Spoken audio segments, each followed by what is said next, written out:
Amen. Hein? Prends ton stylo. Prends le carnet. Nous allons apprendre. Le thème de ce matin est comment maintenir ce que le Seigneur nous a donné. Comment maintenir ce que nous avons reçu de Dieu.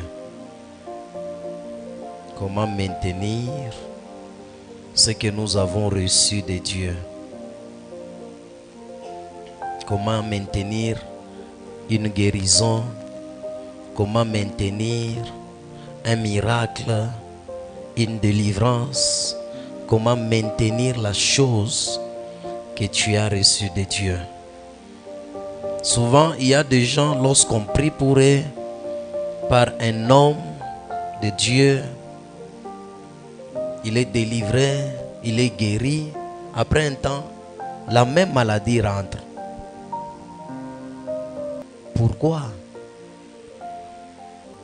Amen. Hein? Si quelqu'un ne connaît pas maintenir cela, il va rentrer toujours dans le même problème ou situation. Je vais donner au moins 4 points qui peuvent t'aider à maintenir ce que Dieu t'a donné.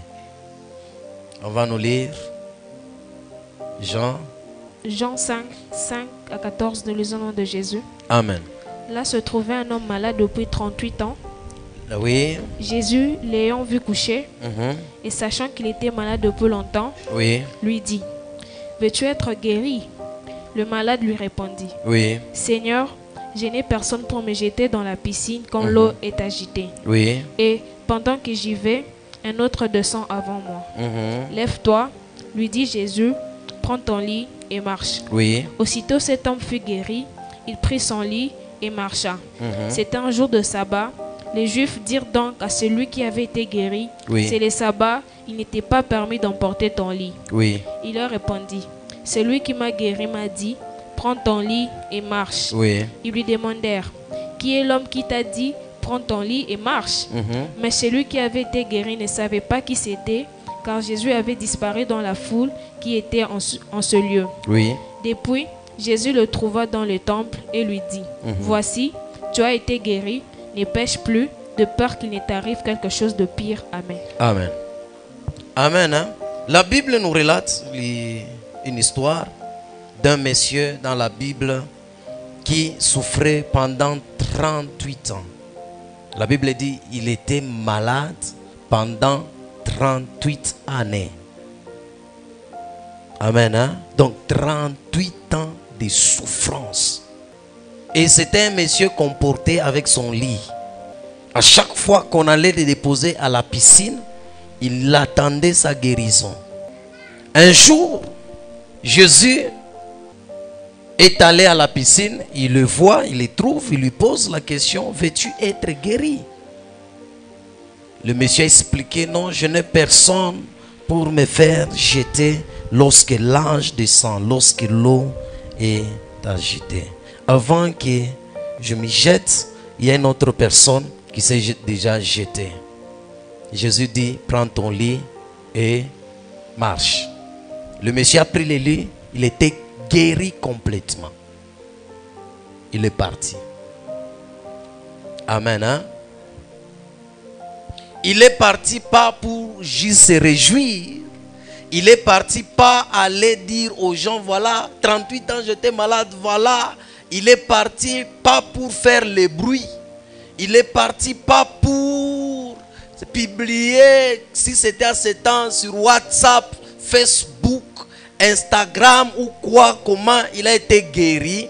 Mais la première des choses, lorsque le monsieur a été guéri, la Bible dit: il s'est dirigé au temple.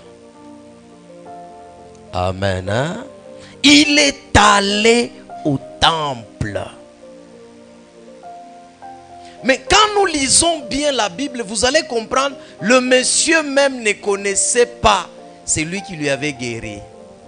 Il a vu juste un homme qui s'est présenté devant lui. Il lui a posé la question, veux-tu être guéri? Et cette personne a dit, prends ton lit et marche. C'est ce qu'il reconnaît. Le visage de cette personne, il ne connaissait pas. Le nom de cette personne, il ne connaissait pas. Ce qu'il sait, une personne juste est venue lui dire, prends ton lit et marche. Amen. Hein? Lorsqu'il a été guéri, la Bible dit, Jésus au temple, il a vu cette personne. Il a trouvé cette personne au temple. Amen. Hein? La première des choses qui peut vous aider à maintenir un miracle de Dieu, c'est dans le temple, dans la présence de Dieu. Amen. Hein? Un miracle de Dieu. Dieu a opéré un miracle dans ta vie financièrement. Dieu a opéré un miracle dans ta vie, t'a donné le travail.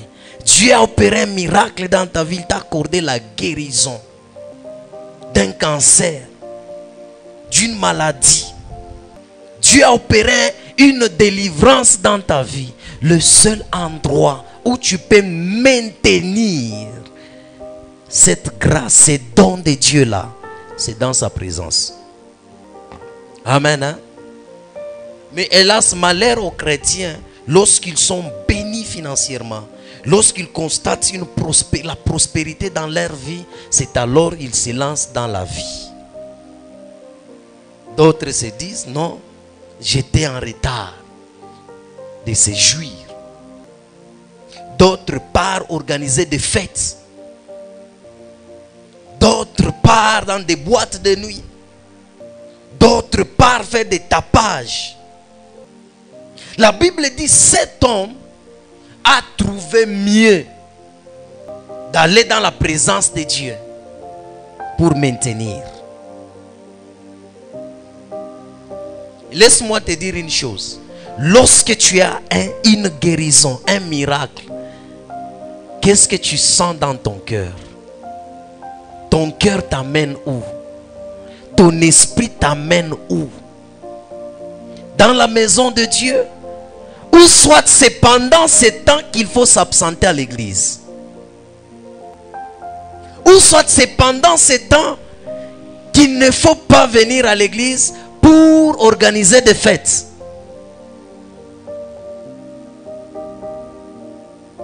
Amen. Hein?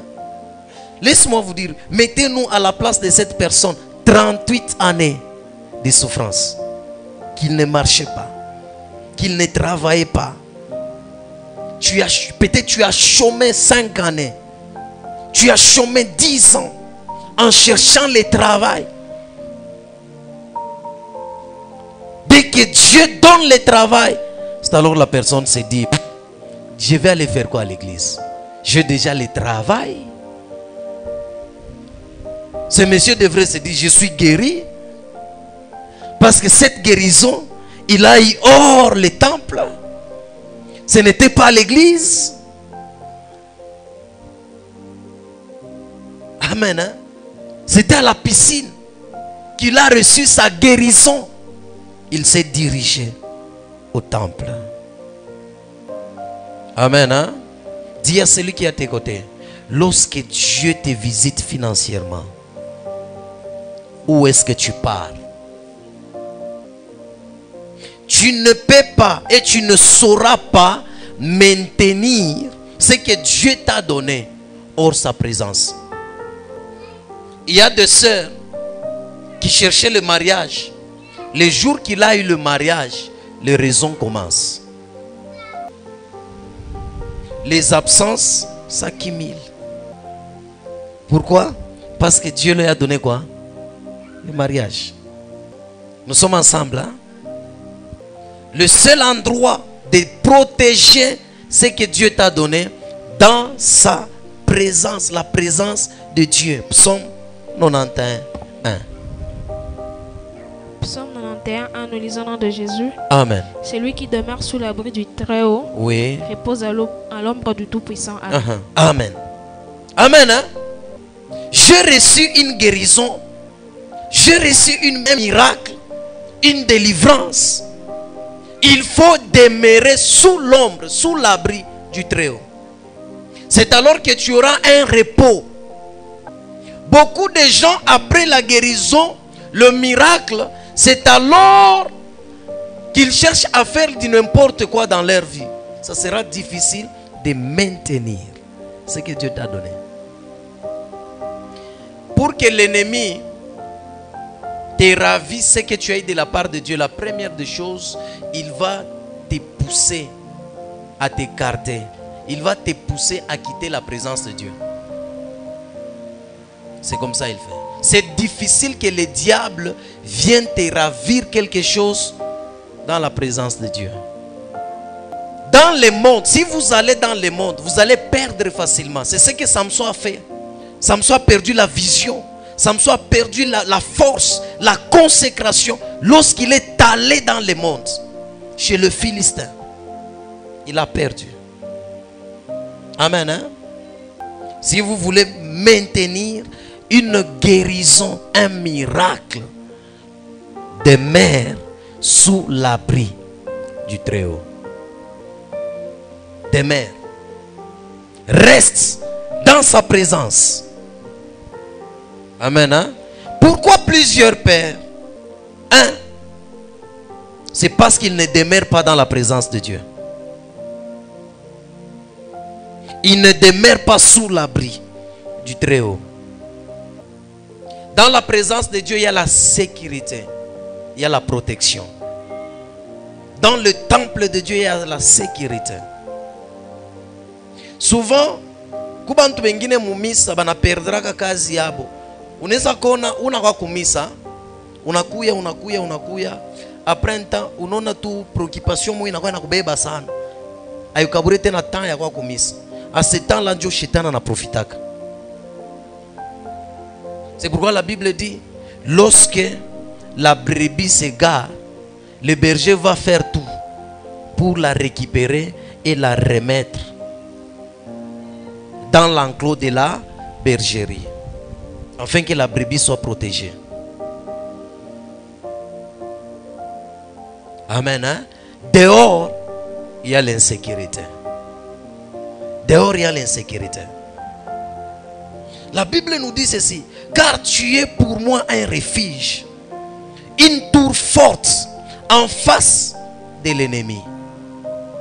Je voudrais séjourner éternellement dans ta tente, me réfugier à l'abri de tes ailes. Donc, dans la présence de Dieu, c'est là où il y a notre abri. C'est là où il y a notre protection. C'est là où il y a notre refuge.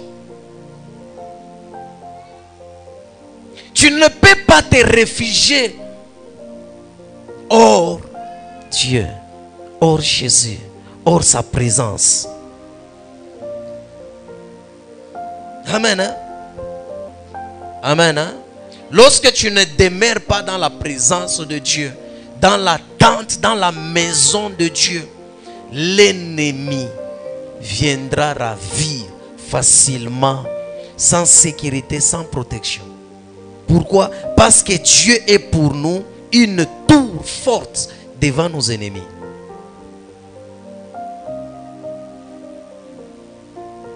Amen. Hein? Dieu est pour nous une muraille devant les ennemis qui viennent nous attaquer. Attaquer la bénédiction, le mariage, qui vient attaquer les enfants que Dieu nous a donnés, qui vient attaquer nos finances, qui vient attaquer nos santé, qui vient attaquer notre délivrance. Dieu est là, il se tient. Et toi, tu es protégé. Amen. Hein? La Bible dit encore, tu es un asile pour moi. Tu me garantis dans la détresse. Tu m'entoures de champs de délivrance. Tout ce bénéfice, on le reçoit où? Dans la présence de Dieu. Hors la présence de Dieu, il n'y aura rien. La Bible continue à dire ceci: tu les protèges sous l'abri de ta face contre ceux qui les persécutent. tu les protèges dans la tente contre le langue qui les attaque. Dieu nous protège dans sa tente contre toute le langue qui nous attaque. Lorsque tu es dans la présence de Dieu, même si on lance des paroles négatives contre toi, Dieu te protège. Tu vois un oncle qui vient, ton ami vient te maudire. Lorsque vous demeurez dans la tente de Dieu, le Seigneur te protège contre ces paroles. Il nous protège contre ces personnes qui nous persécutent. Ton mariage est persécuté. Ton travail est persécuté. Laisse-moi te dire, dehors, il y a le persécuteur. Dehors, il n'y a pas la protection. Dehors, il y a des gens qui maudissent facilement. Dehors, il y a les gens qui cherchent à ravir facilement. Tu ne peux pas te sentir en sécurité hors Dieu. Lorsque vous vous sentez en sécurité hors Dieu, c'est que votre âme est vers l'enfer. Le diable a déjà fini avec la vie de cette personne qui se sent en sécurité. Amen. Hein? Lorsque nous ne sommes pas dans la présence de Dieu, lorsque nous ne sommes pas, on n'habite pas sous l'abri du Très-Haut, la maladie revient. Le problème revient. La guérison sera annulée facilement par l'ennemi. Pourquoi? Parce que tu n'es pas sous l'abri du Très-Haut.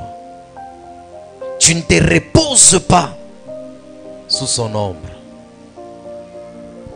Amen. Hein? C'est dans la présence de Dieu où il y a la sécurité. Il y a des personnes, lorsqu'ils reçoivent leur guérison, leur miracle, c'est alors qu'ils ont la facilité de rentrer encore dans la vie de péché. Qu'est-ce que la Bible dit? Ne pêche plus de peur que quelque chose de pire ne puisse t'arriver.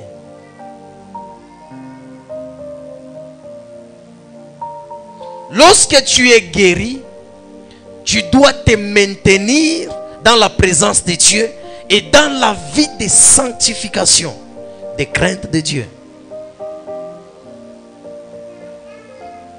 Amen. Hein? Sois une personne qui consacre, qui offre son corps comme un sacrifice vivant, digne et agréable pour notre Dieu. Il y a de ces personnes, lorsqu'ils sont guéris d'une maladie, c'est alors qu'ils commencent à pécher, à se prostituer. Lorsque Dieu le visite financièrement, c'est alors qu'il commence à pécher.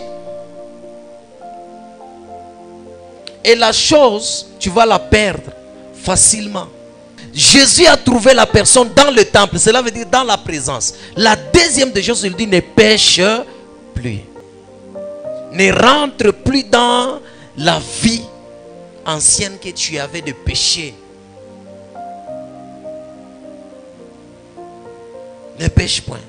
Lorsque tu as reçu un miracle, maintiens ce miracle dans la sanctification, dans la crainte de Dieu. La Bible dit, Dieu est en train de dire à Satan, as-tu vu mon serviteur Job? Un homme intègre, droit, se détournant du mal, et il me craint. Dieu n'avait pas dit, as-tu vu mon serviteur Job? Je l'ai rendu riche, prospère.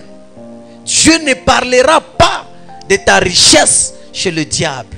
Mais Dieu parlera de ta fidélité, de ta crainte, de ta droiture chez le diable. Amen. Hein? Donne-moi une raison lorsque le diable va t'accuser chez Dieu pour que Dieu puisse te défendre. C'est ça, Rachel sauvée, Rachel on l'a délivrée dans une famille idolâtre, dans une famille de malédiction, dans une famille limitée, dans une famille de coutumes. Elle a été délivrée par son mari, l'emmenant faire sur la terre qui coule le lait et le miel, la terre sainte. Mais qu'est-ce que Rachel a fait? Rachel a pris les coutumes, Rachel a pris les péchés, Rachel, elle a pris les téraphim de son père en disant non, je ne peux pas aller là-bas parce que je sais que ce sont des choses qui me protègent. Je ne peux pas rester comme ça parce que je sais que qui va m'acheter le cabello, qui va m'acheter la lotion, qui va me donner ceci. Elle a caché cela. Son mari n'était pas au courant. Son mari qui est l'image de Jésus, il n'était pas au courant que Rachel avait les choses du monde qu'elle cachait en elle. Lorsque le diable venait réclamer ces choses, il venait réclamer, il poursuivait Jacob pour le tuer et récupérer ces choses. Heureusement pour Jacob, Dieu avait intervenu la nuit. Il dit non, c'est pas, ne touche pas mon serviteur, ne dis en bien ni en mal sur mon serviteur. Il dit oui, je ne ferai rien, mais je n'ai pas réclamé mes choses. Tu as eu la guérison. Lorsque le diable va venir pour retourner cette maladie, qu'il ne trouve pas quelque chose de lui en toi. Amen. Hein? Jésus dit à Pierre, voilà, je vois le diable qui te réclame pour te gribler comme du fromage. Mais j'ai intercédé. Pourquoi? Parce que l'intercession de Jésus sur Pierre, Jésus connaissait les faiblesses de Pierre.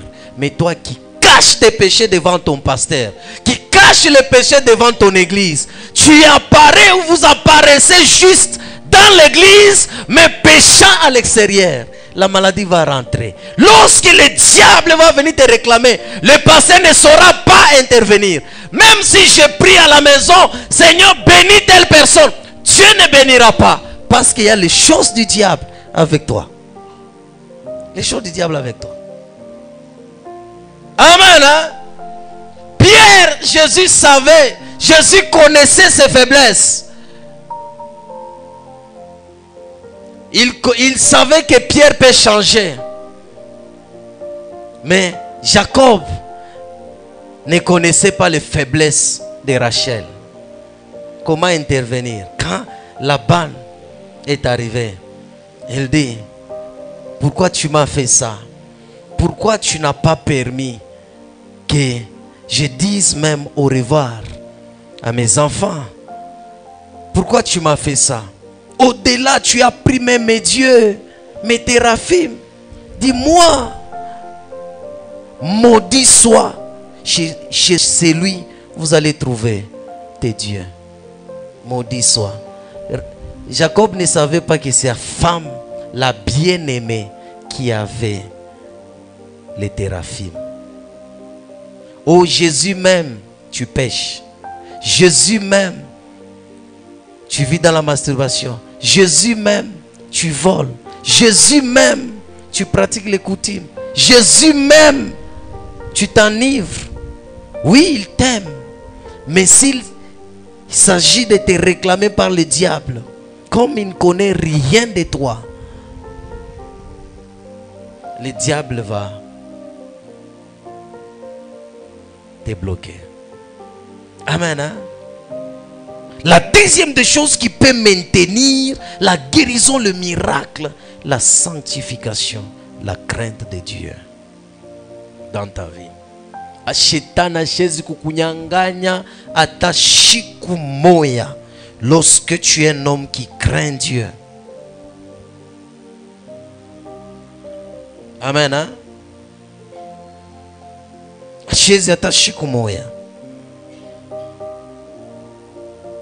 Il y a des chrétiens qui sont comme des chiens. Lorsqu'on prie pour eux, ils reçoivent des guérisons. Qu'est-ce qu'ils font? Ils retournent dans leur vie du passé. Ils retournent dans leur vie. Proverbe 26, 11. Amen. Hein? Comme un chien qui retourne à ce qu'il a vomi, ainsi est un insensé qui revient à sa folie. Amen. Hein? Donc cela veut dire, vomir, c'est repentir. Vomir, c'est abandonner. Vomir, c'est prendre une décision de ne plus rentrer sur ces choses. Mais après, la personne rentre sur des choses qu'il avait vomi. Et la Bible dit, cet homme pareil, c'est un insensé qui rentre à sa folie. Jésus t'a guéri, Jésus t'a donné l'argent. Tu remarques que tu commences, depuis que tu commences à prier, on a déclaré, on a prié pour toi, les $50, les 1500 commencent à se trouver facilement. Maintiens. Ne rentre plus sur le même chose. Dieu t'a guéri. Tu repars. Tu rentres encore coucher avec des hommes. Cette maladie va rentrer. Les maris de nuit vont rentrer. Ils vont revenir. On t'avait délivré. Tu ne voyais plus les maris de nuit. Tu ne voyais plus les femmes de nuit. Tu n'avais plus de cauchemars. Tu n'étais plus pour chasser. Mais depuis qu'on t'a délivré, tu es rentré sur les mêmes choses. Et ces choses-là sont revenues. Tu te dis, je n'arrive pas à comprendre. C'est pourquoi vous allez voir quelqu'un. On a chassé un démon aujourd'hui. Les dimanches prochains, c'est toujours les mêmes démons. L'autre dimanche, le même démon. Après, les mêmes démons. Après, les mêmes démons. Donc, toi, tu es le dépotoir, la maison de ces mêmes démons. Qu'est-ce qui fait que ces démons rentrent? C'est toi-même qui les retourne dans ta vie. Amen. Hein? Oh non, papa, j'avais, les dos me faisaient mal. L'autre fois, vous avez prié pour moi. Ça ne faisait plus mal. Après une semaine, 2 semaines, ça continue à faire mal.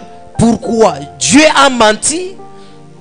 Dieu est un détenteur de faux miracles? Non. Le problème n'est pas Dieu. Le problème, c'est toi. Le problème, c'est toi. La Bible dit, par ta faute, tu perdras ton héritage.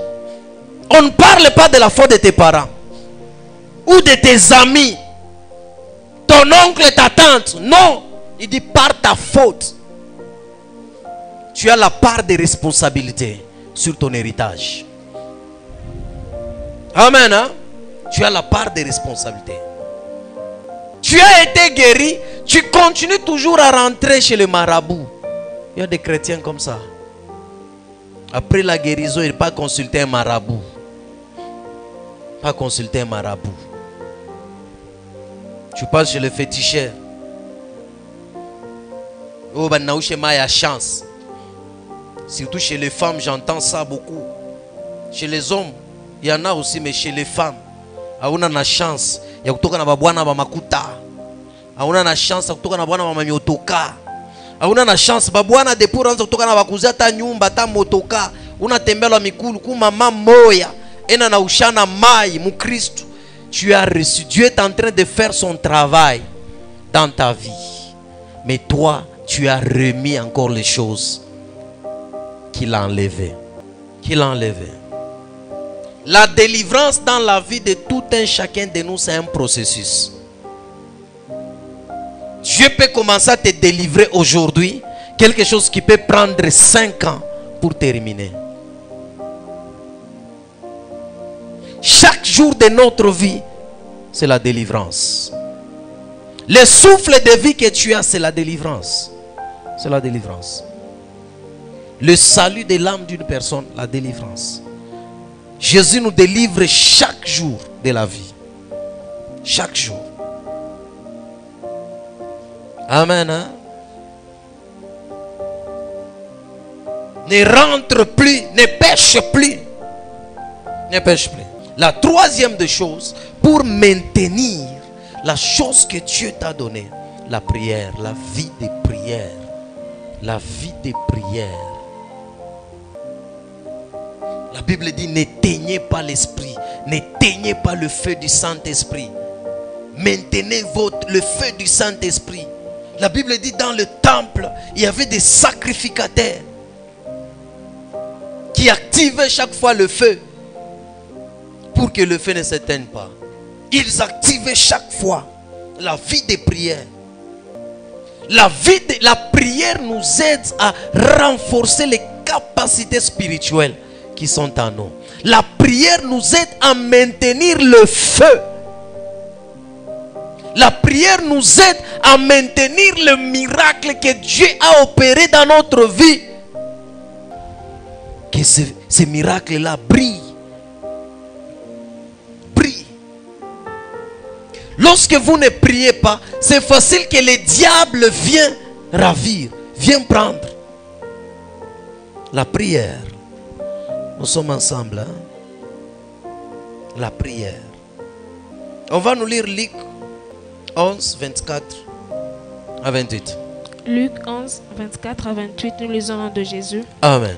Lorsque l'esprit impur est sorti d'un homme, oui, il va dans les lieux arides, oui, pour chercher du repos. Oui. N'en trouvant point, oui, il dit, je retournerai dans ma maison d'où je suis sorti. Oui.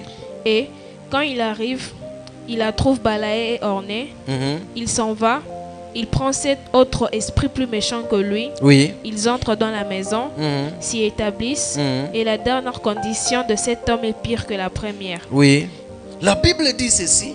Lorsqu'on chasse un esprit impur dans le corps d'une personne, dans la vie d'un homme, ces esprits-là partent chercher du repos. Et dès que ces esprits ne trouvent pas du repos, qu'est-ce que les esprits disent? Je vais rentrer dans ma maison. Les démons appellent notre corps leur maison. Jésus appelle notre corps son temple. Qui habite ton corps? Est-ce ton corps est le temple de Jésus, du Saint-Esprit de Dieu, ou ton corps est la maison des démons? Hein? Il y a des personnes, lorsque vous les regardez, remplies plein de démons. Plein de démons. Par leur façon, quand vous les regardez, démons. La Bible dit ceci. N'est-ce pas vous les douze, c'est moi qui vous ai choisi. Mais l'un de vous, c'est un démon. Mais il y a un corps. Il y a un corps, Jida. Donc cela veut dire un homme s'il n'est habité par l'Esprit de Dieu, il est habité par des démons. Personne ne peut être au milieu. Non, moi je ne pars pas chez Satan. Non, je ne prie pas chez Dieu. Je suis au milieu. Non. Notre corps est l'habitation d'un esprit. Dieu ou les démons. Quelqu'un ne peut pas naître au milieu. Non, cette personne n'existe pas. Cette personne n'existe pas. La Bible dit, dès qu'il retourne et il trouve que cette maison est balayée et ornée. Dans d'autres versions, on ajoute, on dit vide. Et il dit, il va repartir chercher 7 autres plus méchants.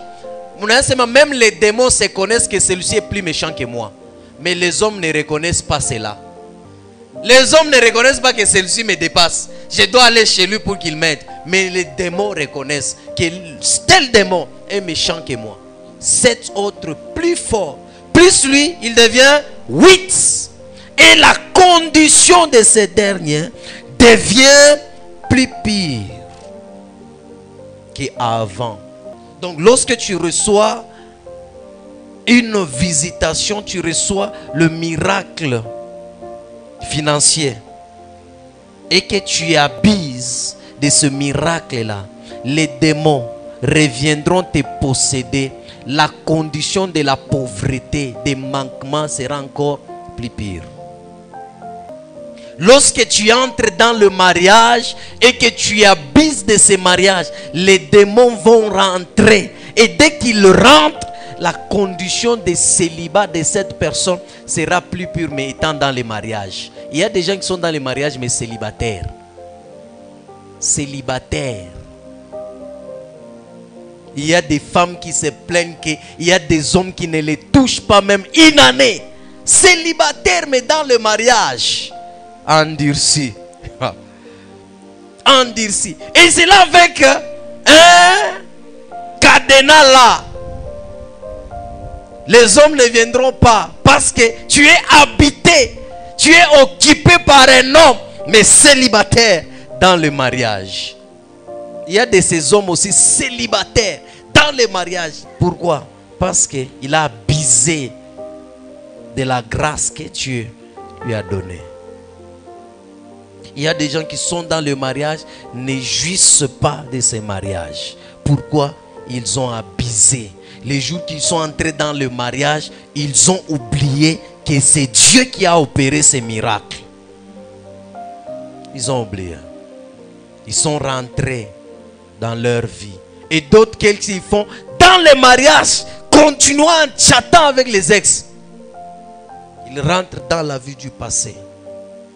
Tu n'as jamais oublié le numéro de ton ex dans la tête. Tu l'as toujours.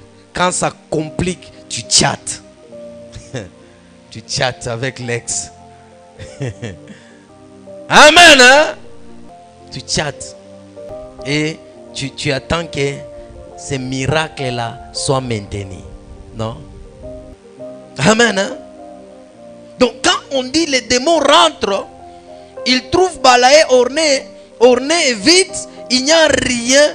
Les diables cherchent le tout pour entrer. Les diables, les deux esprits ont presque les mêmes conditions d'accéder dans ta vie. Jésus dit ceci: je me tiens à la porte, je frappe. Celui qui entend et ouvre, j'entrerai chez lui, je souperai avec lui. Le diable aussi dit: je viens, je rôde tout autour de la personne, je tente. Dès qu'il ouvre, qu'est-ce que je fais? J'entre. Tous les deux entrent selon notre volonté. C'est pourquoi la vie est faite de choix. La vie est remplie de choix. Il y a des personnes qui souffrent aujourd'hui, c'est à cause de leur choix. Les habits que tu portes, c'est ton choix. La nourriture que tu manges, c'est le choix. L'homme ou la femme que tu choisis, c'est le choix. Ton choix peut t'amener le bonheur ou le malheur. Il dit, il va rôder. Il ronde tout autour de la personne. Dès qu'il trouve une porte, l'accès d'entrée, il entre. Le péché, la vie, de paresse, le sommeil, une vie qui n'a pas de prière. La Bible dit ceci: Jésus sent que son temps arrive de mourir. Il est allé à la montagne. Son cœur, son esprit était troublé. Il part avec les gens, il dit que j'aille prier avec les disciples, qu'il m'aide aussi à prier que cette coupe s'éloigne. Ils arrivent là, les autres dormaient, mais lui continuait à prier. On les a ravis, la personne chère, Jésus. Pourquoi? Parce qu'il ne veillait pas. Il ne veillait pas. Si tu ne pries pas, tu ne veilles pas, on va te ravir les choses chères de ta vie. On a pris pris Jésus jusqu'à ce que le matin Pierre s'est levé. Il a enlevé le couteau. Il a coupé l'oreille d'autrui. Il était distrait. Au lieu de prier, Jésus les a dit, demain, c'est lui qui m'a livré. Il sera ici. Priez. Priez. Tu as reçu un miracle. Sois quelqu'un qui prie. Multiplie les prières. Multiplie les prières. Dors dans la prière. Réveille-toi dans la prière. Mange dans la prière. Travaille dans la prière. Maquille-toi dans la prière. Fais tout dans la prière. Priez sans cesse. Nous sommes ensemble, hein? Priez sans cesse. La guérison, le miracle, la délivrance est un repos de Dieu. C'est un repos que Dieu nous donne.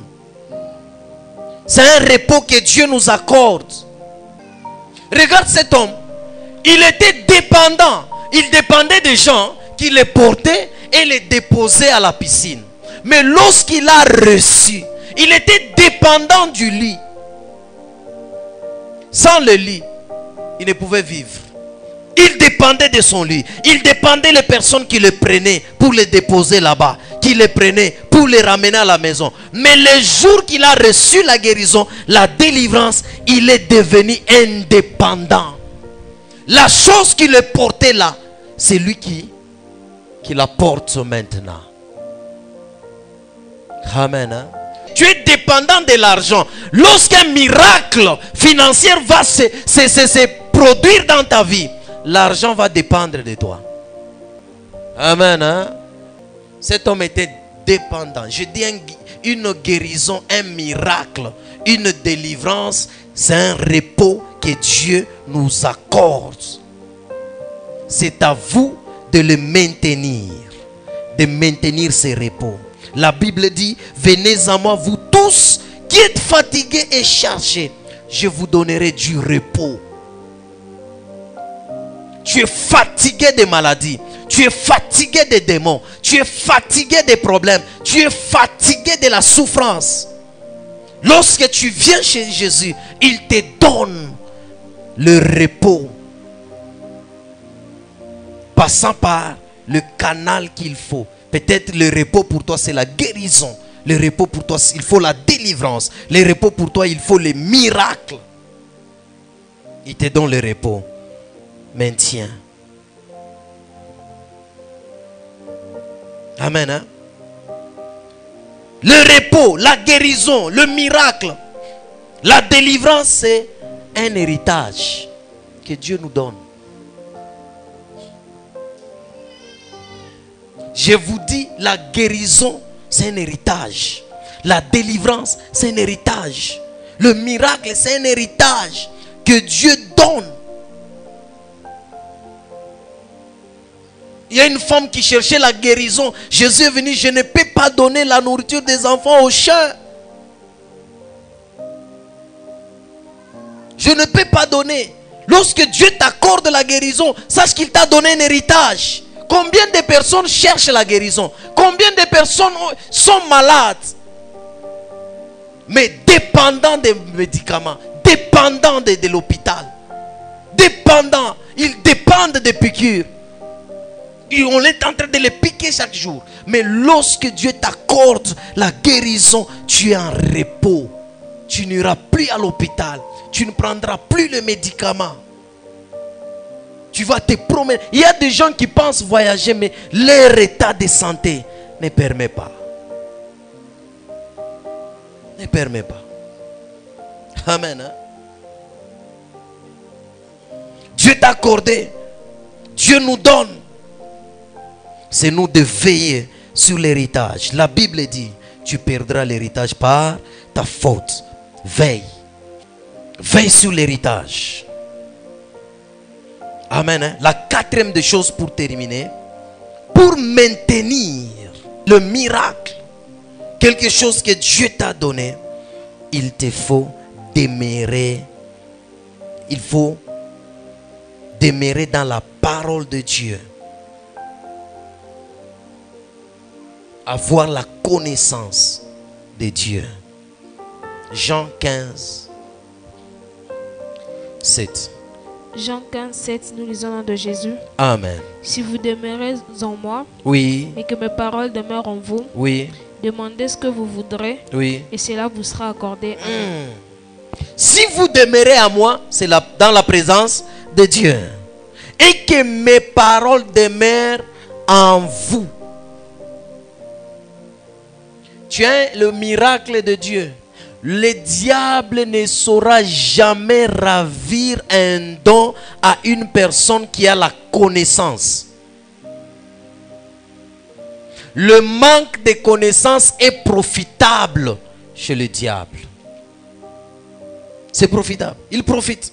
Lorsqu'il constate que vous n'avez pas de connaissances, il peut vous ravir. Regardez un enfant. Il y avait toujours des oncles là, quand ils nous visitaient, ils donnaient l'argent. Il y avait toujours des oncles, des tantes, des grands-parents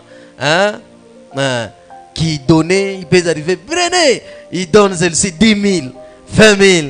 Ils donnent, toi grand, donne. On donne. Qu'est-ce qu'on faisait? Le plus petit là, qu'est-ce que les mamans faisaient? Viens. Il change.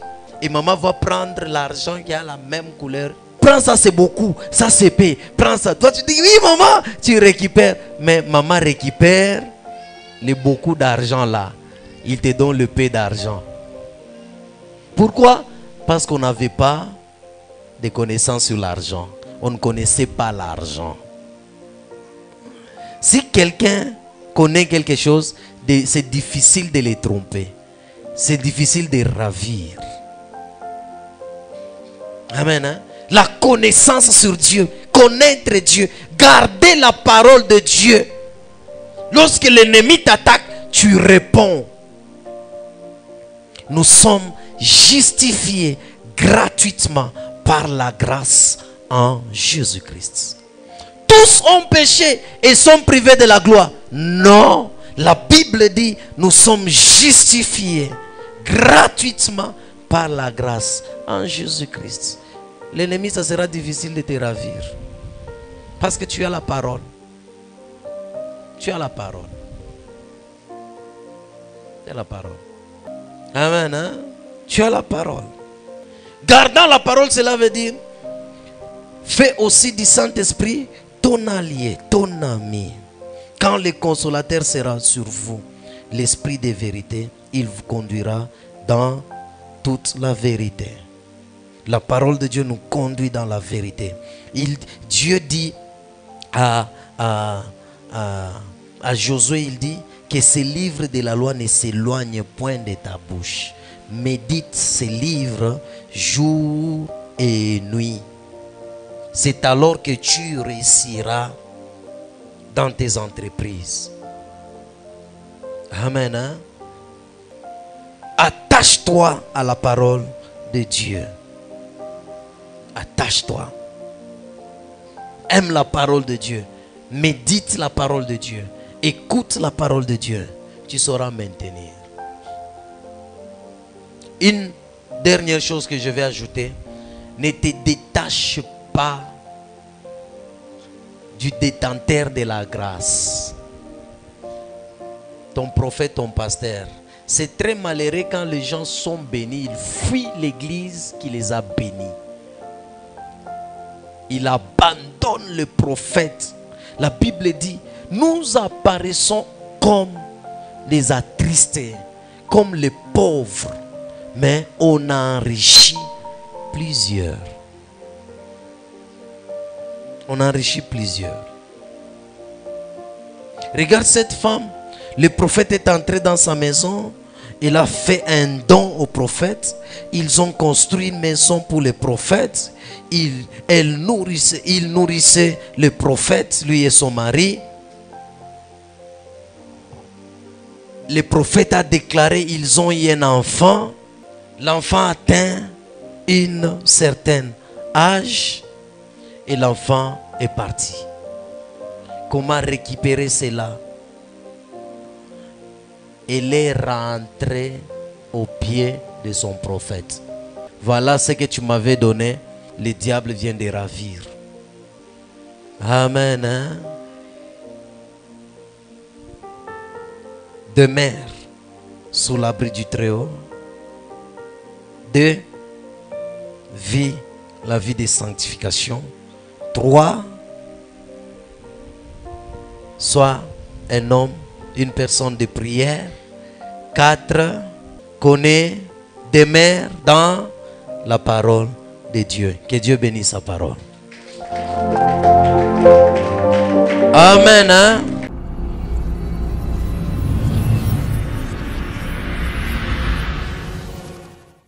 Bien-aimés dans le Seigneur, nous c'est le ministère Ciel Ouvert, 6 sur l'avenue Biaï, numéro 155. Bien-aimés dans le Seigneur, nous c'est le ministère Ciel Ouvert, 6 sur l'avenue Biaï, numéro 155. Beloved in the Lord, be blessed. Open Heaven Ministry on Biaï, 135 before Methodist Church. Come with your family. God will deliver you, will heal you, and necessarily you will see the hand of God. Be blessed in the name of Jesus.